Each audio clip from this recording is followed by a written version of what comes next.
তো friends, chat জিপিটির মাধ্যমে যখন আমরা ফটো এডিটিং করি দেখবেন অনেক ক্ষেত্রে কি হয়, মুখের ফেসটা চেঞ্জ হয়ে যায়। তো আজকের ভিডিওতে আমি আপনাদের দেখিয়ে দেবো যে কিভাবে চ্যাট জিপিটিতে ফটো এডিটিং করার পর আপনার নিজের মুখের ফেস অরিজিনাল অবস্থায় রাখবেন। তো চলুন আজকের এই ভিডিওর মাধ্যমে দেখে নেওয়া যাক। তার আগে ভিডিওটি ভালো লেগে থাকলে অবশ্যই একটি লাইক করে দেবেন এবং এরকম ইন্টারেস্টিং টিপসের জন্য আমার এই চ্যানেলটি সাবস্ক্রাইব করে রাখবেন এবং ফেসবুকে ফলো করে রাখবেন।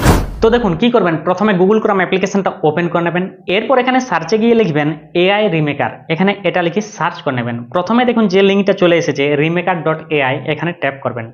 ট্যাপ করলে এরকম একটা ইন্টারফেস আপনারা দেখতে পাবেন। এরপর কি করবেন, দেখুন নিচে অনেকগুলো অপশন দেখা যাচ্ছে, home, face swap, image AI, video AI, এরকম চারটা অপশন দেখা যাচ্ছে। 2 নম্বর যে অপশনটা রয়েছে ফেস সোয়াপ, সেখানে ট্যাপ করবেন। ট্যাপ করার পর এখানে ফটো ফেস সোয়াপ এই অপশনে ট্যাপ করবেন। ট্যাপ করলে এরকম একটা ইন্টারফেস আপনারা দেখতে পাবেন। এরপর এখানে দেখুন আপলোড অরিজিনাল ইমেজ রয়েছে, এখানে ট্যাপ করবেন। এরপর আপনি চ্যাট জিপিটির মাধ্যমে ফটো এডিটিং এর পর যে ফটোটার ফেস চেঞ্জ হয়ে গেছে সেই ফটোটা এখানে কিন্তু সিলেক্ট করবেন, ঠিক আছে? তো আমি এখানে ফটোটা সিলেক্ট করে নিচ্ছি। তো এই যে আমি ফটোটা সিলেক্ট করে নিলাম, এই ফটোটার অরিজিনাল ফেস আমি কিন্তু এখানে অ্যাডজাস্ট করব। কিভাবে হবে দেখুন, নিচে দেখুন রয়েছে আপলোড টার্গেট ফেস, সেখানে ট্যাপ করবেন। ট্যাপ করার পর এখানে আপনি অরিজিনাল ফটোটা আপলোড করবেন, যে ফটোটা দিয়ে আপনি চ্যাট জিপিটিতে এডিটিং করেছেন সেই অরিজিনাল ফটোটা এখানে আপনি আপলোড করে নেবেন। চলুন আমি এখানে আপলোড করে নিচ্ছি।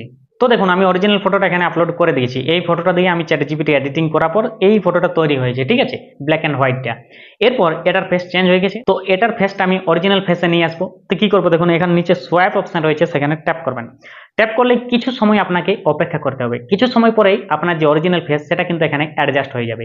তো চলুন আমি কিছু সময় অপেক্ষা করে নিচ্ছি। তো এই যে আপনারা দেখতে পাচ্ছেন ফটোটা কিন্তু অ্যাডজাস্ট হয়ে চলে এসেছে। এরপর কি করবেন, এখানে ডাউনলোড অপশন রয়েছে, এই ডাউনলোড অপশনে ট্যাপ করে দিলে ফটোটা আপনার গ্যালারিতে ডাউনলোড হয়ে যাবে। তো ফ্রেন্ডস, এই ছিল আজকের ভিডিও।